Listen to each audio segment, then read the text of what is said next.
Alright, what is going on, ladies and gentlemen? How is it going? I am Is There No One Else? In the video I'm bringing you today, we are going to do a How Did He Die episode. This one is going to be a Magsork under 50 BGs review. Now, as is always the case with these guys, I really appreciate if you comment in the comment section. Please provide constructive criticism. This guy is an under 50 BGs player. He clearly hasn't played Magsork a whole lot. He's looking for feedback. Let's try and be awesome as a community and provide constructive feedback to help this player out and not be toxic shitheads. So in general, most people are really good at it, but I just want to provide that stipulation here. It's not my clip, it's somebody else's. So call me piece of trash all you want, but other people that are looking for feedback, let's be cool about it. So as is always the case with these, I am going to go through the entire clip so you guys can watch it, get your opinion on what you think you would do, so that you can provide your feedback, and then we will dissect it at the end. So he actually does a good job in this fight, where he gets a very good kill death at the end here. And so we're not going to evaluate this as a, hey, you did a good job of killing these players. It's, hey, part of the reason, you did really well here is your opponents aren't very good. This is under a level 50 BGs. A lot of the stam class you're going to see, like this guy's running a bow, and he's got Breath of Life because he doesn't have Vigor and Rally yet. This is what under 50 BGs is. People are leveling their characters, trying to get their AP up, and they don't have fully spec'd characters to survive, heal, and dish out damage. And so you're going to get a lot of kills in situations here that you won't get in max level BGs. And so when you're in above level 50 BGs, when you're in high MMR BGs, they're going to be things that you're going to want to work on when you get put in those situations, because those players will be able to punish you more than players here can. So that's how we're going to look at it. That's how we're going to evaluate these situations. Not just the results of this fight, which are very good. It's, hey, you want to improve your fight. You want to kill tougher opponents. You want to, be a better Sork so that, you don't get your, shit rocked in high MMR BGs against better players. What do you have to do? And so that's how I'm going to approach this review. At this point, he's line of sighting 4 people. He's got an entire team on him. His team's nowhere in sight right now. And so we're going to go up the portal here. We're going to go back here. You see the guys come up the portal. We got 1, 2, 3 people coming up the portal. So we're just going to put our shields up. We're going to need a dark deal off. Put our wards up once again. Another shield. Dodge roll through here. We're going to drop our negate. Another dark deal to get some resource return. See, we're getting light attacked here by this person. And he's using the scythe. Somehow he's able to use the scythe. I think that's a stam scythe, even in the negate. So he's got a lightning staff with the stam scythe. Interesting. Take a soul tether here. And so we're just going to put our shields back up. We're going to dark deal once again, line of sight a little bit, keep our buffs up. We're going to back up once again. You see the 3-man group got whittled down to 2 people here.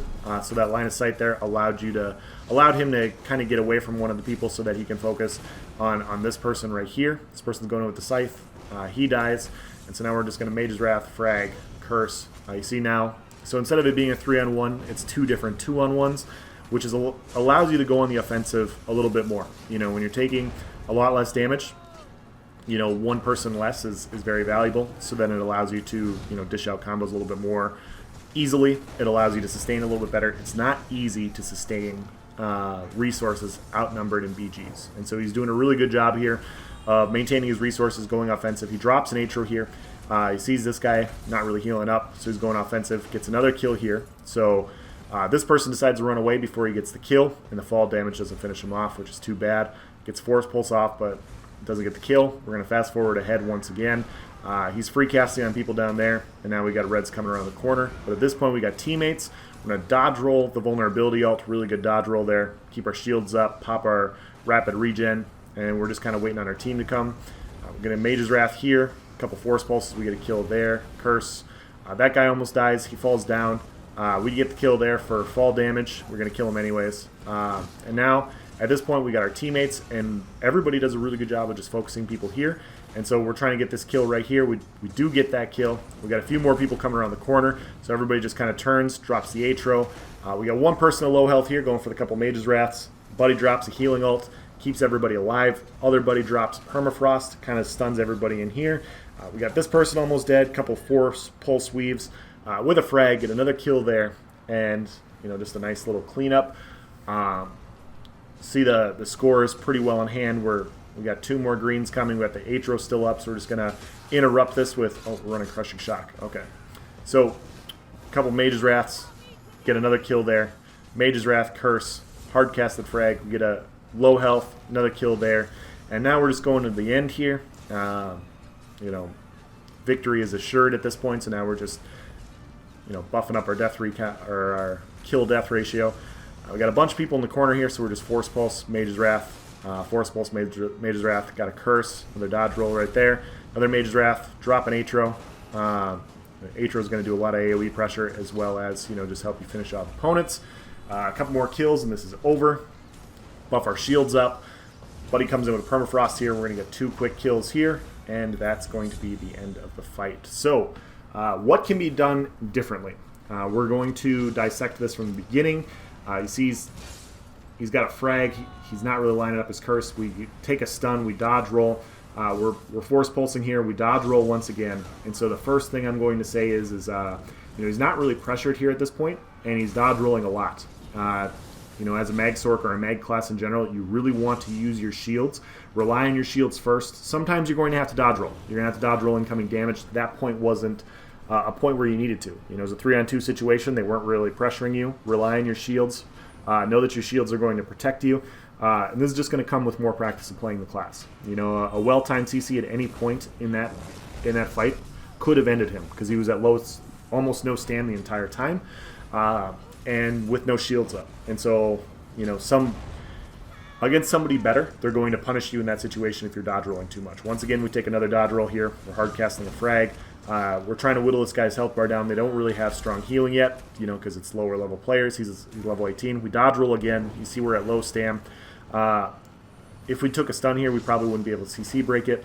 But instead of continuing to talk about that one thing, the next thing I would talk about here is you really want to focus on your burst combinations as a Sorc. You really want to line up your Curse, your Ultimate, your Frag, your Mage's Wrath to all pop at the same time. So typically for me, I do Curse, I do Mage's Wrath, hopefully proc a frag. If I don't, I go into a Force Pulse, hopefully proc a frag, and then basically line up all that burst as close as possible. With high healing builds, you want to really line up your burst combinations to finish off your opponents. Another thing, you see this entire fight here, he's at full stam and he's got like 15% mag. He could have gotten a couple dark deals off here. When you're at full stam and you're on a Mag Sorc, that's free Magicka. Do a dark deal or two. Leave yourself some room to CC break, but at this point he would have had more Magicka to apply shields, to drop a rapid regeneration, and then you wouldn't have had to use as many resources here to get out. So now he sees at low resource, he CC breaks once again. He sees at low resources, and at this point what I would do is I'd pop my pot right here, because another CC is going to stun lock him and put him on the ground. 3 people on you, you're probably going to die. You see he's still at full stam, or full resources. You see he did get stun locked because he couldn't CC break it. 3 people on him.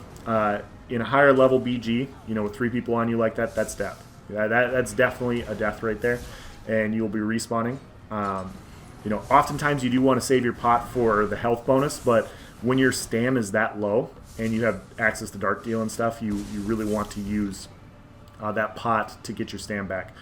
He does a really good job, like I said before, he does a really good job of line of sighting this entire situation. He goes around that pillar, he goes up top here, he whittles this 4-man group down to 3 people, so one less person to focus.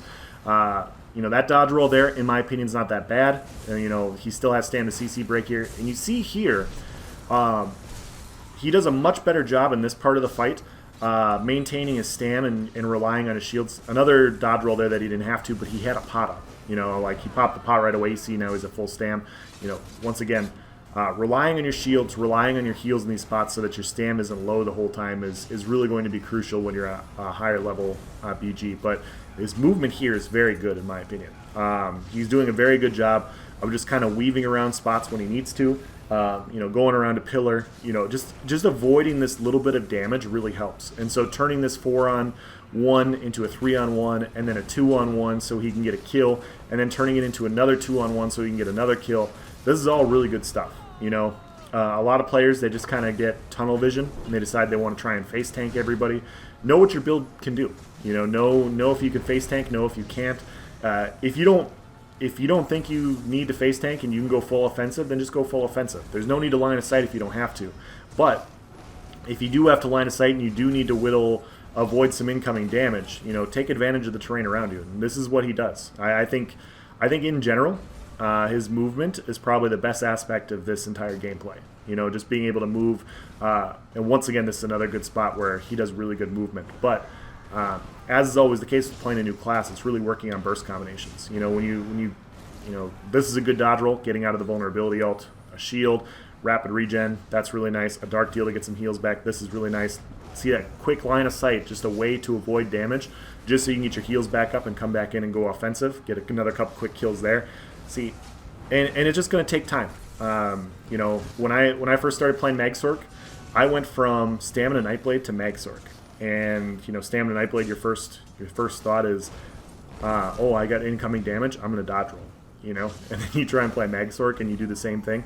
I can't tell you how many times I personally got my shit pushed in as a Magsork because I would drain all my resources and then I would get stunned on the ground and I couldn't CC break because I was playing my Magsork. It was so natural for me to just want to dodge roll, and so I think he does a good job of dark dealing here to get some resources back when he's at full stam. Just keep that in mind. It's going to come with practice. The more you play, the more you look at these things, the more it's going to come naturally, and then you're going to be able to go full offensive. So you see this part here where he's still at half resources because of his dark deal earlier. Get a dark deal off here. Get some more resources back so that you can go offensive once again. At this point, this is why I advocate for keeping Streak on your bar. Streak is a great offensive and defensive skill. At this point, he could have saved his buddy, I think. Maybe not in this fight because, maybe he can't heal himself because of his character yet. But in a high MMRBG, when one of your guys is getting focused, you can streak through, you can stun everybody. That, will save a lot of players. An AoE streak will save a lot of players, allow them to line of sight so that you can go offensive and get some kills here. So, in general, good fight. I think this is a good video to learn from. And in summation, what I would recommend for all these is, number one, you want to, if you're going to dodge roll in a mag class, it should be used as a secondary defense. There's nothing wrong with dodge rolling. If you're taking in a bunch of incoming damage and you need to dodge roll to avoid, like a javelin that's going to stun you, dodge roll. But in a few of these fights, there's a lot of needless dodge rolls where just a simple shield or a rapid regen would have saved them and saved them a lot of resources. Number two, focus on your offensive combos. I definitely recommend going to a test dummy or just going out in open world, just going to kill fucking rats or whatever. You do your curse, your mage's wrath, you line up your frag, and you really want to try and line up your frag or your force pulse with the same time as your curse.